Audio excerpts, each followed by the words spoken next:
read, I saw the work in progress of a piece at at the Live Artery early this year. I have read your title and press release material several times. The experience is a bit like reading an elusive poem. The description of a spherical, plump object that abruptly pivots to or a dance. I think I might be leaving around here. I often add maybe a dance. For some reason, I feel maybe a dance, but you don't say that, or a dance. And I overuse a line from Frank O'Hara, the beat poet, who says in his Memorial Day 1950, naming things is only the intention to make things. What do you think about that? And could you share a bit about that title? It's a plump single color bulb or a dance. Right, yes. And well, okay.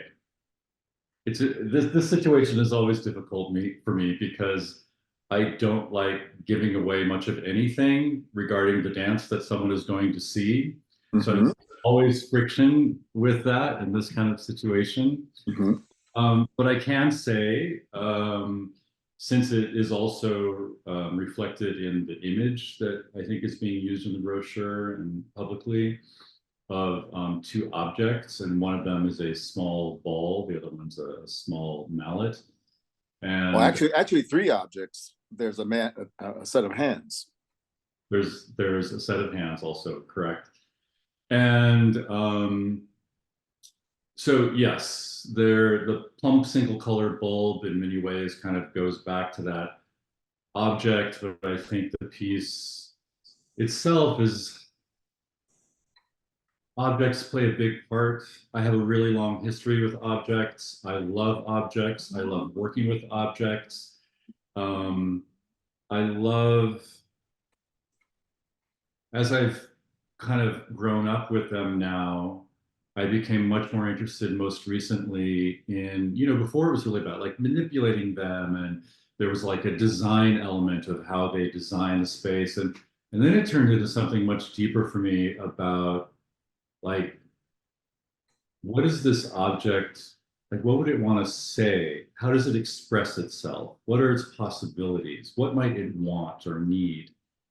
And now you're not anthropomorphizing a red ball or a mallet.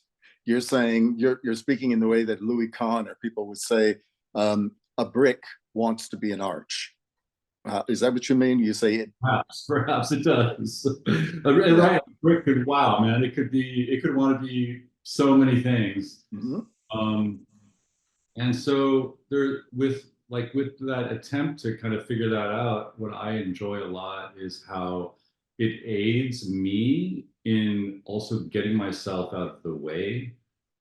And as a performer / maker, so I'm making something, I'm also in something, to step into some kind of process in which, of course, you're bringing yourself to it, and a part of the process is to get yourself out of the way so that you can pay attention to really what it is that's out there and what it might want to be doing and how it might want to be behaving. Well, let's just take this bone and tug it a little bit, because that's John Cage, isn't it? The whole idea that he used chance procedure because he wanted to get his taste out of the way. What's wrong with being in the way? What's wrong with the person who is making it actually asserting who they are? Why did they have to get out of the way? What's polluted in their being? Yeah, they don't have to. And I also, that there's no way I can get myself out of the way. Amen. So what we're really talking about is, what is it that you are bringing to it? What part of yourself are you bringing to the process? What part of yourself is in action or expressing or present? And, for me, I think everyone deals with that in different ways. And there are many like shades of different parts of oneself that can be present on stage. You know, I find it really wonderful when you are able to be both like, this is me, this is who I am, and I am here on stage in front of you, the same as I am out there on the street. And then, right, and then there's this other shade far, like you just go to the opposite side of the spectrum, where someone is able to tap into a kind of space and be in that space, which is far, far, far, far, far, far beyond the one that you're in when you're just walking down the street. Like everything between those two ends of the spectrum are fun to You know, now. hearing you speak like that, I'm thinking of mindfulness. I'm thinking of a Buddhist notion of emptiness. I'm also thinking of liturgical dance, praise dance. This is not about me. This is about praising my God. Um, there's a lot. There's a lot of conversation in that place that you're talking about. But I think that I have some sense of having seen the way you, is that the word, manipulate the objects and how you manipulate your body in the space.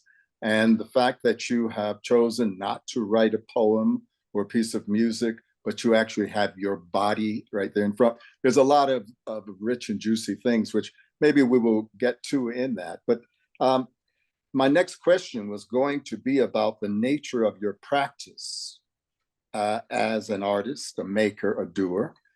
It leads me to another of your remarkable, affecting, inscrutable titles: The Setup, Island, Ghost, Sleep, Princess, Time, Story, Show.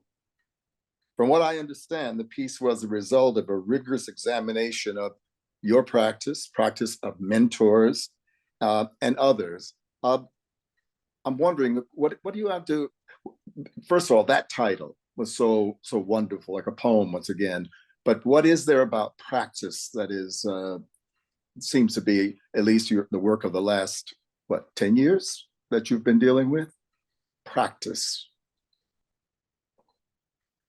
What about practice? Is that Yeah, the what question?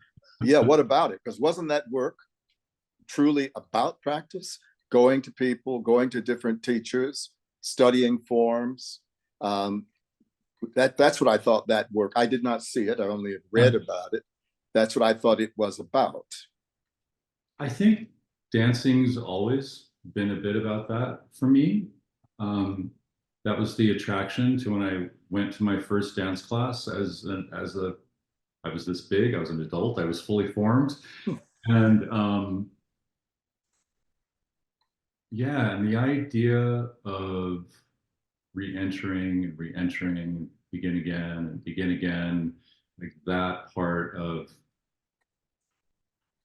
really establishing some kind of practice, you know, which has some kind of, rather than repetition, I'd say revisiting or, you know, re-questioning, re-examining, was there from the beginning. It was part of the attraction because within that, there's this kind of rigor, you know, and you're always like burrowing in some like deeper and deeper into like, I'm not quite sure even what I'm burrowing into, but I know there's something there when I keep on going. So it's always been an interest of mine, but I do think that in like that last project that you're referring to, which had begun before in previous projects, this like, it began to rise to the surface for me that um, I think specifically with those projects, it was about the relationship to others and the relationship to other people, other cultures, other places, other practices, like things that have been happening on their own, and what happens when meeting my practice with that practice. How do you mean they've been happening on their own? They exist in another tradition, and that Yeah, well, they exist in like this whole other, they're a part of our world, they're in this world, but like they're like all of life, right? It's happening over there, and it's something you've never even known existed. You've never even thought about, right? Hmm. I think I began to be interested in like, what is that? What are those things that I know nothing about? And I just have to say that a big part of that project was informed by something I had done before, which was a part of a process that I went through with my collaborator, Jennifer Lacey, where we each subjected ourselves to the wants, desires, opinions of people who were not dance makers, dancers, dance aficionados, people who really, when you met them first, they would claim to be like, I don't know anything about this, so I have no opinion. But then, of course, you begin to work with them, and Oh, how of did you course work with you them? have opinions. You have You so mentioned like many. a sommelier, an architect. You Yeah, actually an astrophysicist. you did movement with them. And we made something together, and it was really this kind of game of like basically trying to loosen them up so that they could begin to share their thoughts and opinions about something that was kind of put in front of them just as a starter conversation. Like, I'm going to do something for you, just to begin to solicit your thoughts about it and opinions about it. I have no connection really to like the thing that I was putting in front of them. This is not a piece that I'm like feel great about. Like, it's just something to show you, to share, so now we can begin to talk. And I was amazed and deeply, deeply moved by these people who had full lives, very successful careers, but also doing very important work, a lot of them. I'm the astrophysicist. She was involved in like these like biggest questions that exist out there. Um, and she was willing to come and spend time in a studio with me for a week every day, which you're a busy person, that Mhm. would probably be hard for you. And the generosity of these people, I couldn't believe it. I couldn't believe it. I thought it was really incredibly beautiful, and it really inspired me to yeah, just to continue to connect, to reach out. Now, when the language you use is very sincere, very beautiful. I think maybe a glib way of saying, "Oh, you're interested in spiritual work." In other words, I think what I hear and what you're saying is you want to go in a space where all bets are off and that you have to change. You have to change to be in that game. Mm. Now, maybe they changed as well. They probably did, but it's more that you're the artist that was doing research and development with that change. Is that sort of what's going on in? Now I've ruined your title. Uh, the plump object that abruptly that the plump object. What is it again? I could Uh, say it. The plump single colored bulb or a dance. That's the title of the work. yeah, there it is. There it is. A plump single colored bulb or a dance, and it's yes. Uh, is that also what is happening with? There's a story about this object that came. It was from a collaborator in London. He sent you something, and then you said it felt that. Well, how did that object find the other object and find you? Sorry, there's that part. I'm tickled by your question because part of me wants to go ask the objects. How did you find that other object? And how did you find me? Well, why don't you? They're not here. I think they're in the studio at the Yeah, moment. but we live in a creative and imaginative space. We can do anything. Yeah. Um, yeah, the story behind the personal story behind that one object, the ball, that is in the photo. It was during COVID, and um, I wasn't dancing and I wasn't making. And there was a part of me that was experiencing the death of all of that. Mm. It felt very much like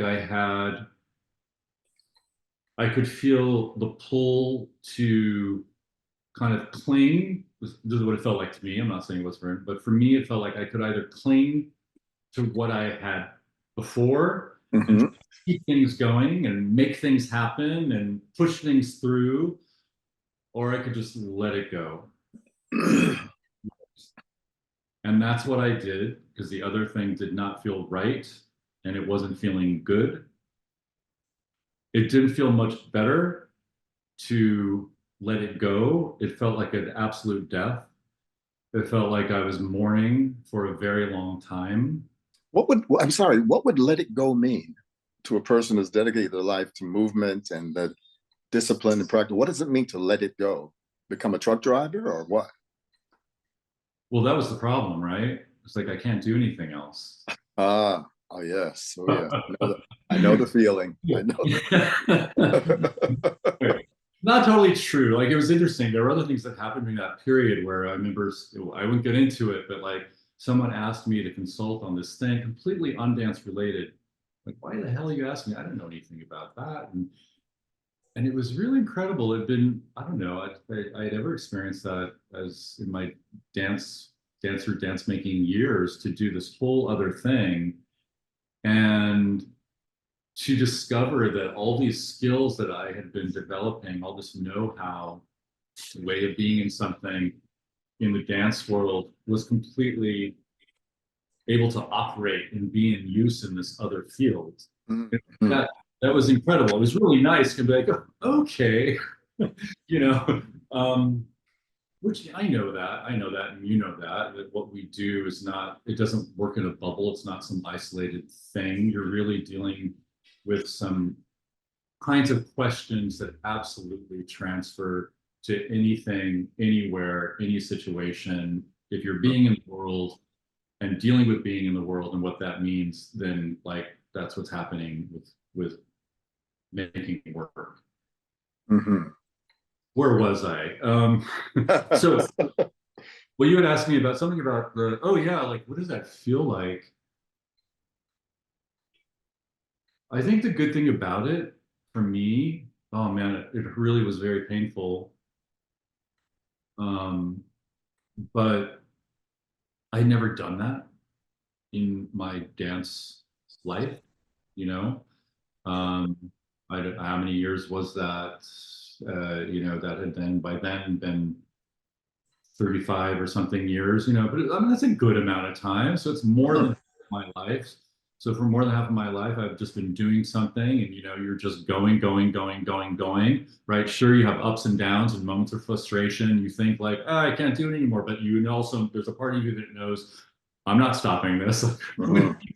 So it's really the first time ever in that period where it felt like I did just let go of it and not know, not look at it as something to plan on the future, something to cultivate. It was completely letting go. And And then this ball arrives in the mail. yeah, thanks for keeping me on track. Yeah, it was in the middle of that. It was absolutely in the middle of that. You know, that was a very lonely period, as it was for a lot of people. Hmm.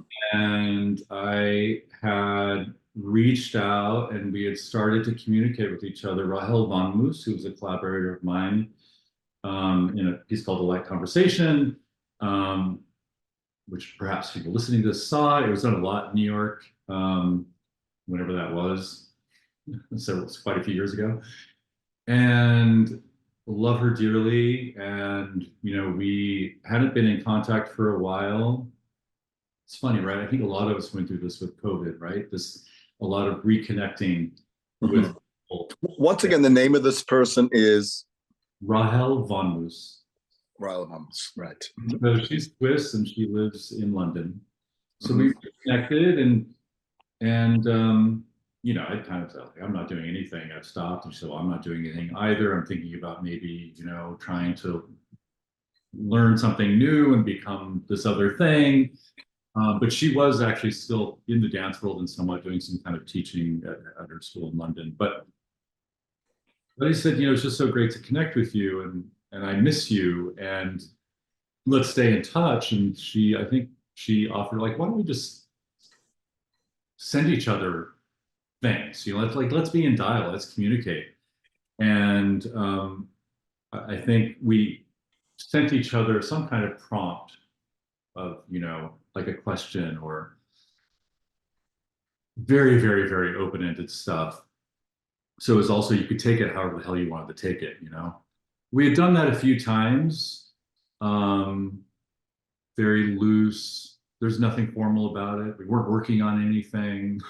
Was it? So it didn't feel like I was re-entering the dance world in any way at all. Um, and then I think a great amount of time had passed. We had kind of been out of touch for a little while, and then suddenly I got a package in the mail, and this little red ball showed up in my life. And I can't remember what happened next with that or the amount of time, but time passed. And then I want to give a shout out to Kathy Weiss. So this must have been coming out of COVID. She asked if I would want to come perform, do something for her Sundays on Broadway series. And it, it brought me back in. It was really what I needed. Mhm. I was like, absolutely, yes, that sounds great. And I only heard the title of the show, but I'm sorry, this program, but what exactly is it? Sundays on Broadway. oh, Bill, what? Come on, where have you been? You haven't heard about that? You should No. go. Mhm. It's a great series. He does it. I mean, I think it's a little bit less often than it was before, still kind of making its way back post pandemic. But Sunday evenings at her space on Broadway between Prince and Spring, and she invites, or other people that she has curate the event, invite different performers to come.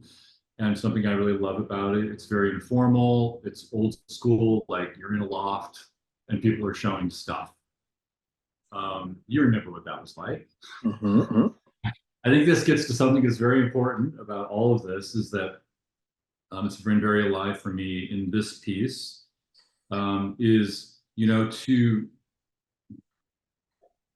to be making something when it's not starting from a place of formulating it in your head in some way, i.e., having a project. You're putting the project together in your head. You try to raise money on the project, and then you like actually get to work on the project, right? This other thing that happens, which I assume is something that you went through. I know when I first started dancing, when I started working with Ralph Lemon, that's what we did too. You spent time in the studio and you were doing stuff, and then a performance came up, and you're like, time to make something. And then you made it. All right. And it was a really, really, really different way of making work. And so this was like that. Kathy asked me to do something. It was like, great. And okay, I had been in the studio a bit before that. Didn't think of myself as making anything, but I had been in the studio and I had brought with me, I had been in the studio. I forgot about this. I'd been in the studio and it was like, oh my God, I know I want to go in, but I can't be alone. I don't want to be alone. It was like to take that step of like a collaborator. It was like, no, no, no, I can't like take on that kind of weight or responsibility, but I also don't. So I grabbed the ball. I looked and I saw this small wooden mallet from my time when I was in Myanmar. And I grabbed that, put it in my bag, and off I went to the studio. And I'd spent some time in the studio. And then the invitation from Kathy came. And I said, absolutely, would love to do something. And I just continued doing what I was doing in the studio with the idea of like, oh, okay, I have this opportunity to share something with people on this date coming up next month or something. Mhm, mhm. And I have no idea what your question was, but Well, I think, that began the relationship. But also, I think for me, the most important thing about all of that and the relationship, also my relationship to this work that is going to be done at Nyla, is that, then you all invited me to be an artist in residence.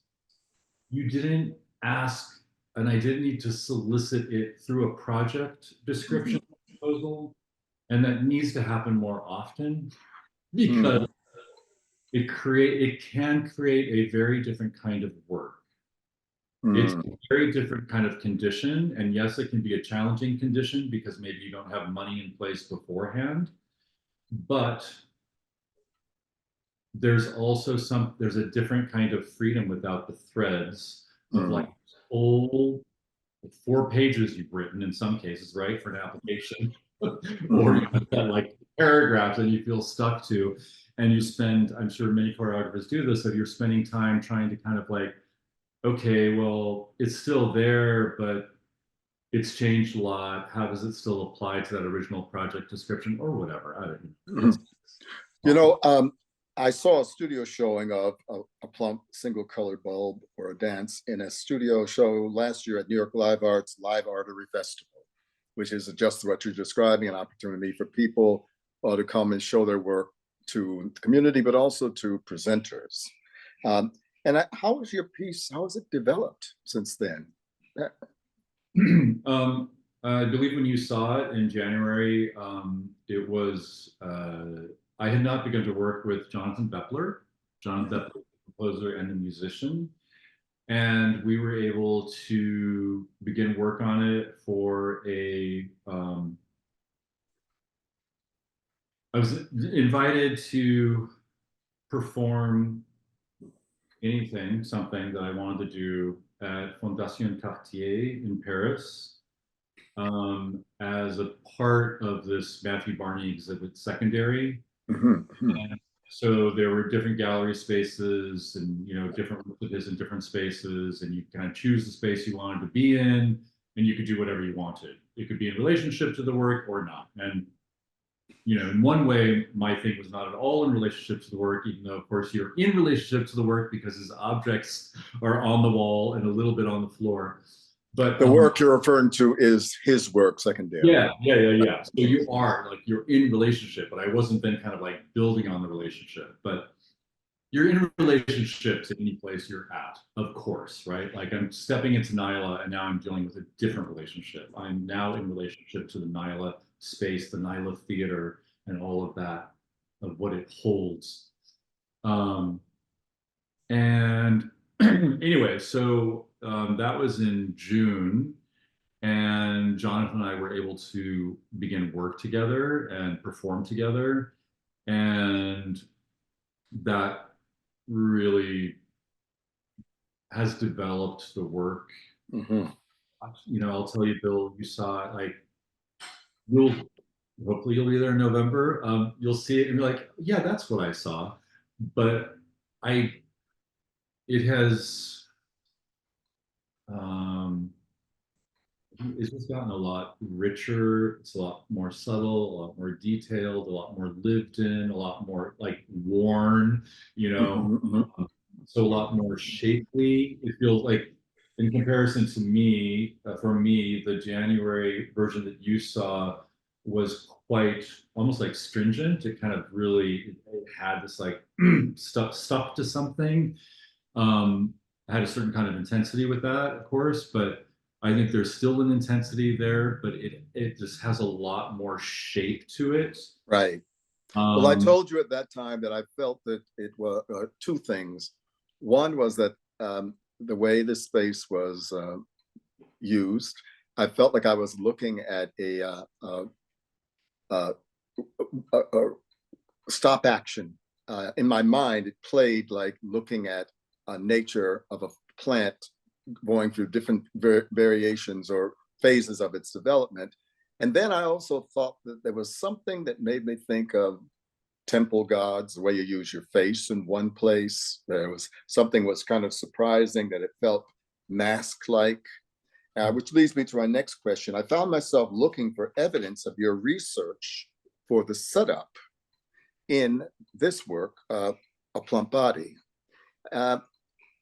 Is there evidence of that work in A Plump Body? I don't know if there is for you or for anyone else watching. I wouldn't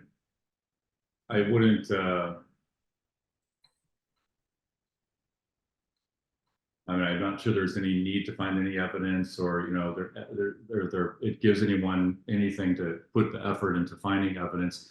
I think for you it makes sense, right? Because as a maker, you're kind of like, how does this beget to this, right?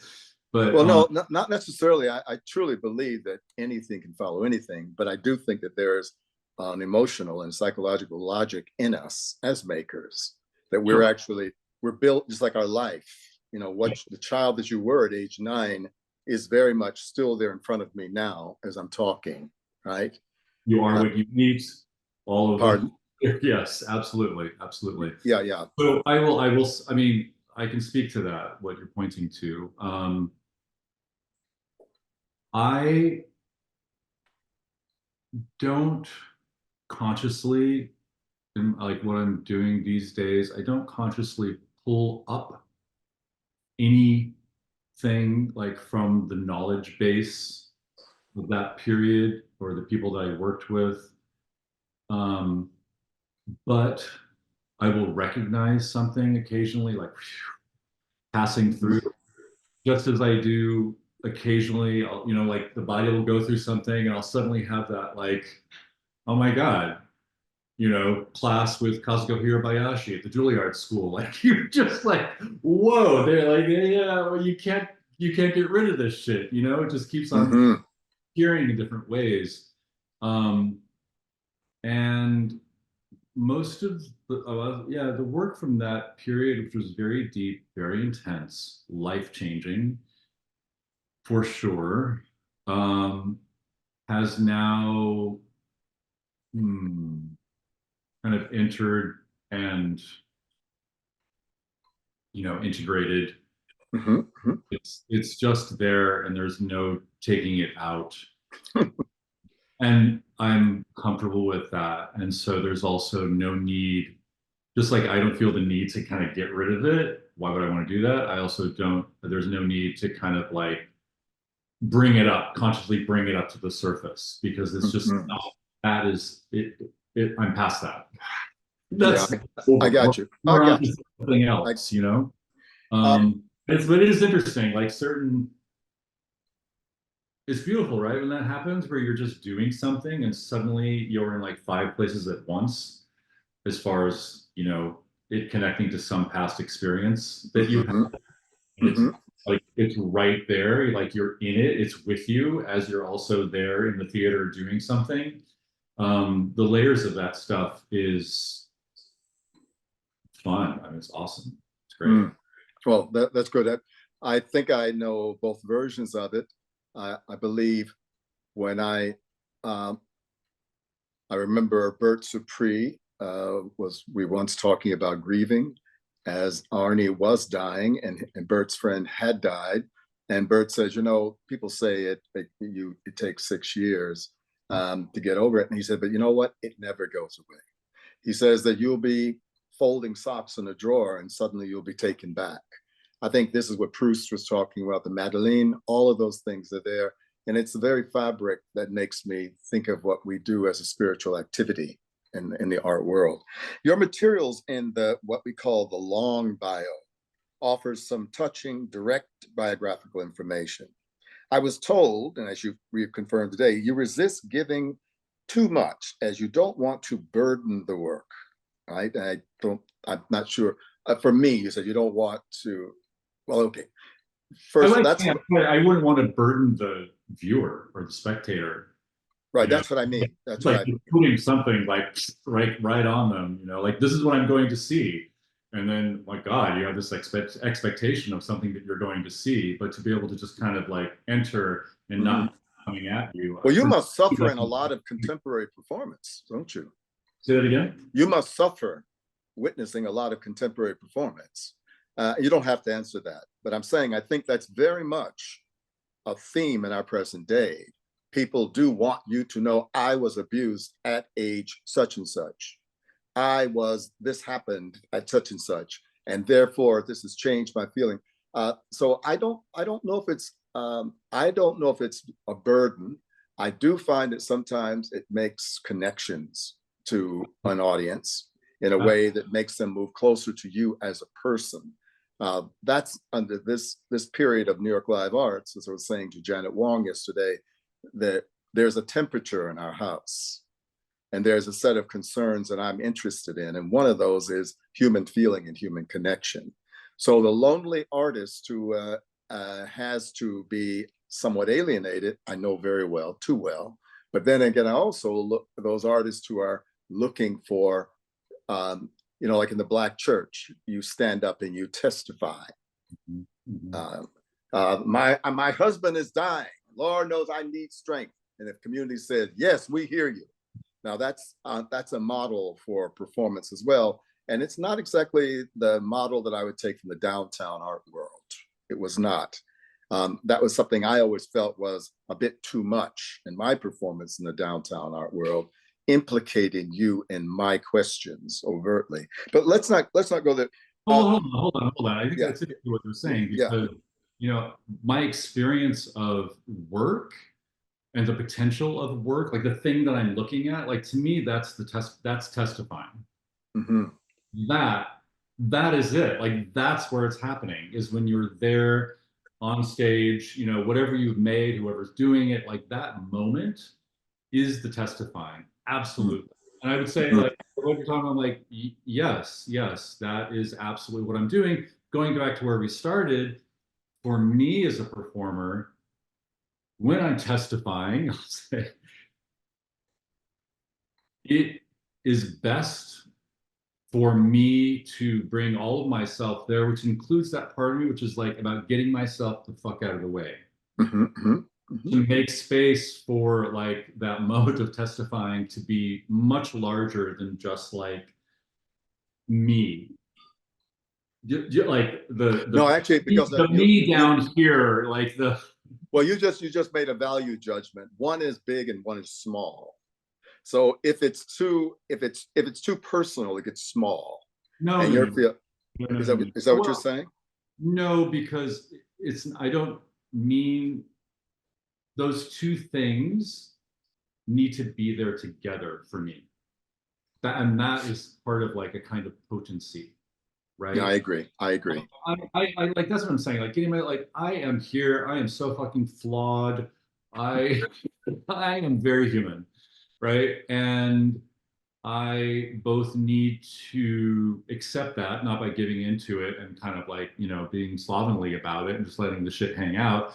But I need to both accept that that is there as I do my darndest and work very hard to be like the biggest version of myself, right? The one. Right. So both of those things need to be. And I must say, what I saw in that studio that day, even though it was, you said stringent, uh, I said it was stark, it was rigorous, and it was asking me, take a deep breath, and now don't ask more. Look what's there, and trust what's there, and trust your ability to process it. Now that I felt very good with that, comfortable, because I liked you, and I felt I could honestly trust that. It's a type of work. I also, there are people who want to come out swinging, right? They Sure, want they want to get in my face immediately. And sure. then we got to find a way. And it's all valid. How did John Cage used to say to immerse? There are many ways, right? So we don't have to argue about that. As I don't want to keep you too much longer, but uh, your in your materials along by you offer some touching, direct biographical information. I was told you resist giving this as you don't want to burden the work. Then you go into a sturdy set of questions sparked by the idea of curiosity and these questions. Uh, so, what about this remarkable mechanism, curiosity? How does it stay alive and keep one living when all seems dead and lost? How does one organize, get lost in, and re-find themselves in this space of curiosity? In times that have no sense of logic, how is it that the need for resolution can fade and simply finding relevance moment to moment is enough? So I, I heard that, and I'm going to say I'm going out on a limb because you've made it very clear and say, well, do you have any answers to any one of them that you would be willing to share, or do you want to say, don't just come see the work? The easy answers comes to the work, but I mean, let me think about it for a moment. You know, it's not the kind of answer, right, where like this is I've got the answer to that question. But I think there are discoveries certainly in considering those questions. You know, those questions came up about like what's around by doing stuff in the studio. The questions came out of that, like what's happening here? What's happening in this space that I can't always enter really easily, right? There's like I practice and Mhm.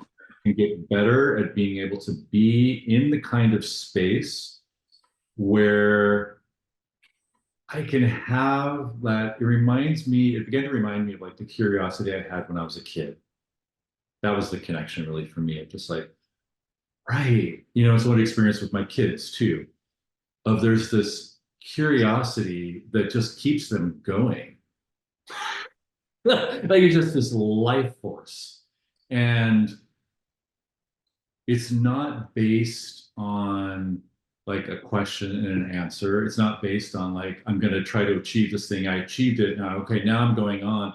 It's more just like curiosity, curiosity, curiosity, curiosity. It's like a very like beautiful horizontal vastness, you know, like it's just really, really vast and never ending in that way. A lot of spreading and or that like that's how it feels to me too. Like when I'm in that kind of space, it feels very horizontal, very spread. Um, and then within that, it feels like things, discoveries kind of like drop down and enter, but they don't matter. Like these like little revelations in some way. You're kind of like, ah, like, you know, suddenly you're in a situation where there's this like, we've all experienced that where there's this like crystal clarity. Like you are seeing something with absolute clarity. Like life is clear. Mhm. You know it and you're just being. And it'll kind of disappear and you're back. But in that kind of space, that can happen. That kind of clarity of vision. So you want that clarity of vision for yourself, but you want it from me as an audience watching your work. Yes, both. Yeah. Right. So For me, curiosity. I think for me with what I'm making and how I'm in my own work, it's not the same. You know, different for everyone. Like I know, and as a doer, I'm doing the work as well. That I need like my job. I kind of look at it like that's my responsibility. I need to be able to be cultivating these spaces. Um, for myself and for the audience, I need to be able to go there. I need to be able to have some understanding of how to enter those spaces, navigate those spaces. And that's a fucking work in progress. Do you know what I mean? Like sometimes I think like, oh, I got it. Like I kind of have an idea of what I'm doing, Mhm. how I got there this time, but then you know, you need to have such a light touch because whatever worked for you that time isn't exactly going to work for you the next time. So you have to find like what was behind the thing that made it work last time that might help support this next time, right? Like you're always kind of like sourcing. Mhm.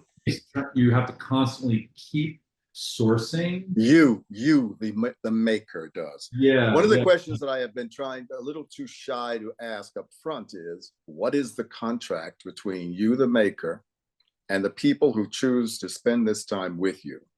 We understand it in entertainment. I am going to take you out of life. I'm going to give you a good feeling, a heart on, a good cry. I'm going to take you away. What happens at places like New York Live Arts that is interested in people like yours. I'm saying a person must have, and I'm using your words, they must have this kind of curiosity. And I think with curiosity comes generosity. Now, is that the contract implicit in the in with you and your audience?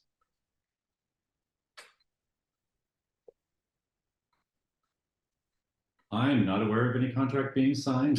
We talked about this in January because I remember I didn't have a connection to the word contract. I was just like, oh, there's something about the word contract. This puts me in like a space that. But it's not. It's not. You have contract with the people you love. And you have contract with your children.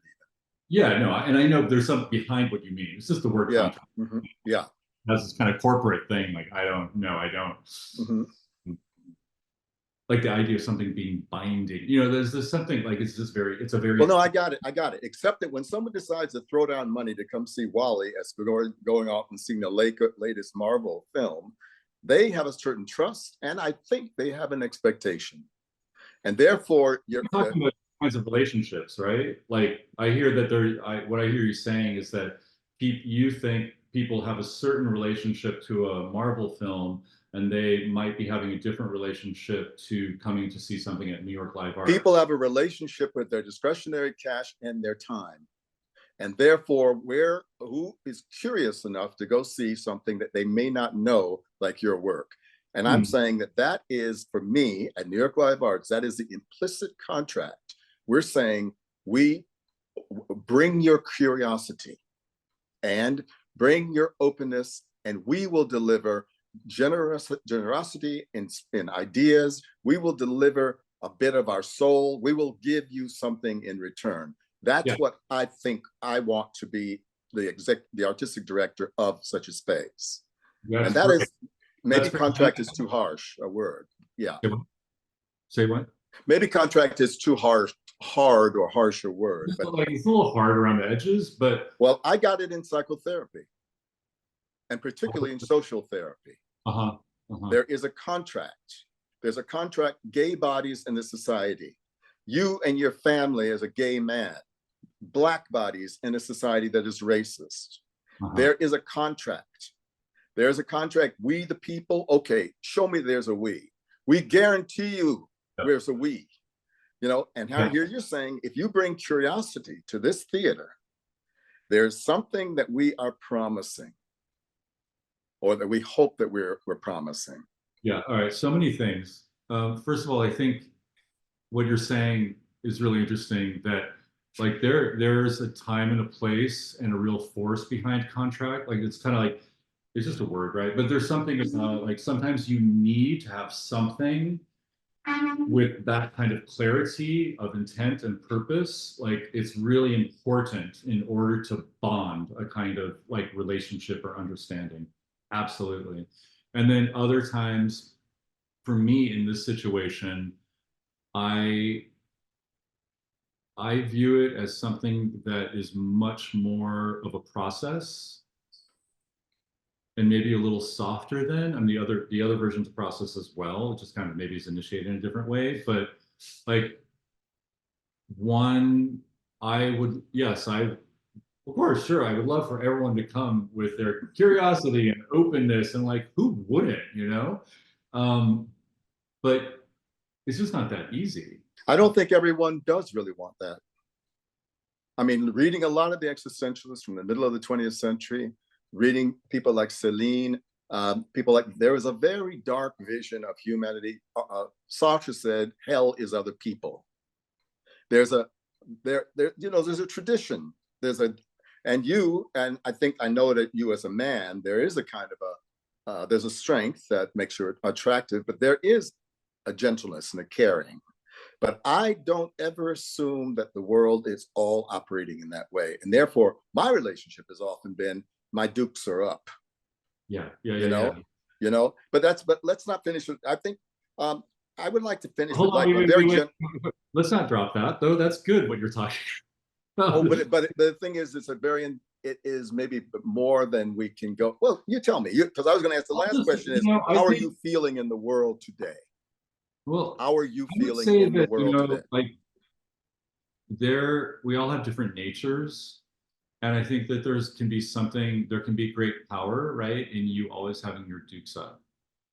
And for me, when I was younger, it's interesting. Like I always had my dukes up, but it was actually really about defense. Because I had a lot of fear.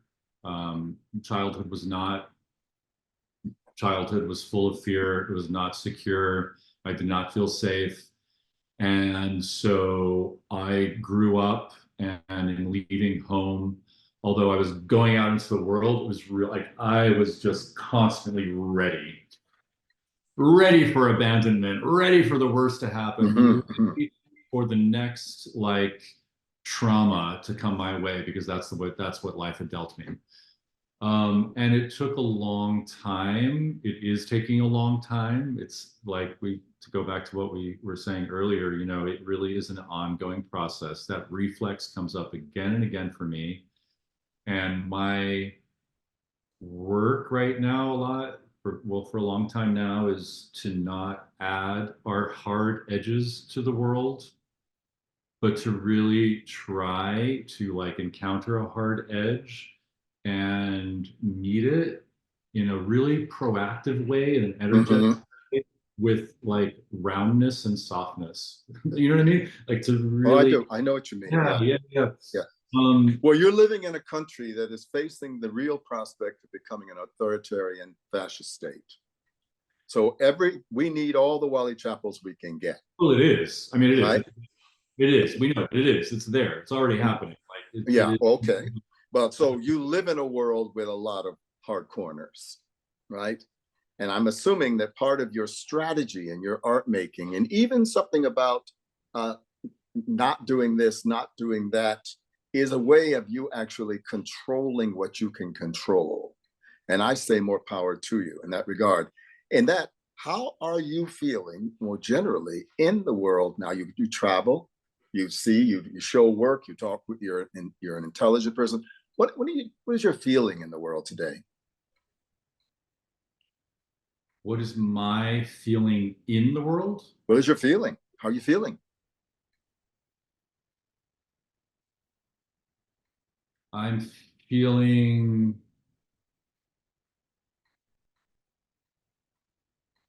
I'm feeling the vastness of the amount of work that needs to be done, the work to do, the work to be done. I mean, it's like For I you feel to do or to be done in the general sense? yes, Uh-huh. all of it, like all of us, all of it, Hmm. all of us. Hmm. What are you here for? What the fuck are you here for? And and and I'm also feeling behind that is this thing of like there's something about doing that work without getting caught up. This to me almost seems like the process of making a work, right? Of like not getting caught up in that you're going to get to a place and now you've gotten there and you're there. I'm like, Mm. no. The second you get there, right? There's like other shit that's gonna need to be done. Like you really just have to keep on going. And I don't know, I feel that really more strongly, I think, growing up, being not being the kid I was anymore. Um, that is just more evident. It's more like clear that like that's how the work happens, rather than arriving somewhere and like that the work's going to be done or anything like that. And I guess I mention it because I do experience sometimes, um, yeah, an idea that that's the way things work, that you're going to get to the place and then like, but in reality, right, that's not what's going to happen. Yeah, yeah. Well, I think you and I both agree that there's how does Ornette Coleman say the idea has no destination. Mhm. That's a very beautiful way of putting it. Um, of course, I do want to feel safe. Yep. I do want to feel loved. Yep. I do want to. I'm 72 years old. I'm thinking about what this life was, and I don't know. It could end at any time. Um, am I pleased with it? So legacy questions. They're summations, but they're not really summations. There's maybe like a poem or something that ends on a with dot dot dot at the end. That's what I feel right now. I am privileged. I always have enough to eat. Person I'm married to, I trust and love. Talking to an artist like you, who has great integrity, and so on. That's my feeling about the world, but I don't feel really safe. Right. Yeah. Yeah. I that resonates a lot, of like work to be done, I mean, on a deeply personal level, it's like, you know, I also, I don't feel safe and I don't feel loved. Mm, Right.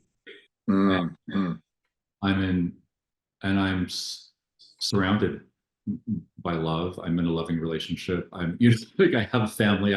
So it's like all there. So that work of like, what the hell's going on there? Like what is that all about?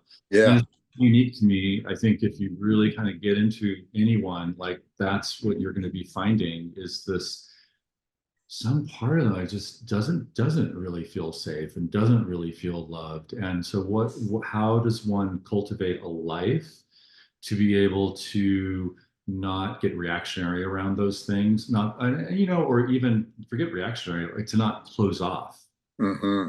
not Hmm. be closed because you don't feel safe or you don't feel loved, but how to, yeah, stay open while Hmm. happening. Hmm. I think, yeah, Wally, thank you. Thank you that's so how I'm much for. feeling life. I'm very much feeling that, the presence of that. But when I was younger, I didn't like that kind of touched upon that earlier. I didn't feel that. I didn't feel that at all. I was like unconscious, unaware of living in fear. Mm. You I were actually felt like a unaware that you were. superhero. I felt like I could do anything. I was just going, but it was all operating with some kind of intense fear-based protection thing. And then suddenly, when you begin to grow up, and you're like, "Wow, what is that? Mm. What's that layer right there that's getting in between like me and being in the world?" And then like the work begins. Like a whole other level of Maya Angelou used to say that she felt the tragedy of young people, 14-year-olds becoming cynical, is they've gone from knowing nothing to believing nothing. And I think say that that once again. Say that once again. Maya Angelou, in Yes. talking about the tragedy of young people being cynical, is that they have gone from knowing nothing to believing nothing. Mhm. And it's sort of beautiful to hear you say you went through a period where you believed you had power, you had agency. You didn't go through a place where I am shit and that and and that the world is shit. I chapeau to the people who are around you. I know you have not an easy biography, but somebody gave you that gift, and that is something I don't. Whenever I see it, I have to say hats off, because I think some of us never have a chance to feel I'm powerful and the world is my oyster. Okay, yeah, yeah. But you got to fight for that. I think uh, Mhm. these martial images keep coming back in our conversation. You have to fight as an older man to get back there, and you have an opportunity because you have kids, because you Mhm. want them to feel good. You want them to feel that they're not afraid, right? They don't Mhm. have to be. They don't have to have their dukes up. That's a privilege and I dare say a responsibility. Yeah. Yes. And, something you just said made me also think about how I think for so many people, um, it's really easy to feel like your spirit is just being Mm. squashed. Right. I mean, that's what you're talking about, that situation where you don't feel like you Mhm. have this. You don't feel like it's like because your spirit has just been made so small and tight. Mhm. But right, but that is also at the same time fundamentally something no one can take away from you. And what part of it? The squash spirit or the free Your spirit? spirit, like your spirit. Oh, uh-huh. Someone can fuck up your body, someone can do all sorts of horrible things, but like whatever that is on its deepest level is always there to be refound, cultivated, made to burn brighter now rather than Hmm. Hmm. because it's like you're beaten down. This is my experience of it. It's like, the kind of feeling so beaten down, feeling very lost, confused, scared, alone, whatever all those things were that I felt as a child that I when I look back now, it's almost see that like my spirit was kind of like kept very safe in this Mm. little thing in this little place, but it was there and no one could fucking get it. And you know, when I saw your work at Live Artery, it felt like a whole and healthy human being showing themselves. So that is something that is part. That's what you say. It can't be taken away from you, and it's indelible. Hmm. Um, I thank you, Wally. I've taken up a lot of your time. We really are very proud to be presenting this work, and thank you for the generosity of the conversation. And we look forward to having you in the house at New York Live Arts. Doing one more time. They hear you say the beauty of your title. A plump, single color, bold, or a dance. And Amen. thank you for your generosity and the generosity of offering this up and offering the space to do it, not knowing what the fuck you're gonna get. Yeah. Well, we're brave, aren't we? Yeah. All the best to you.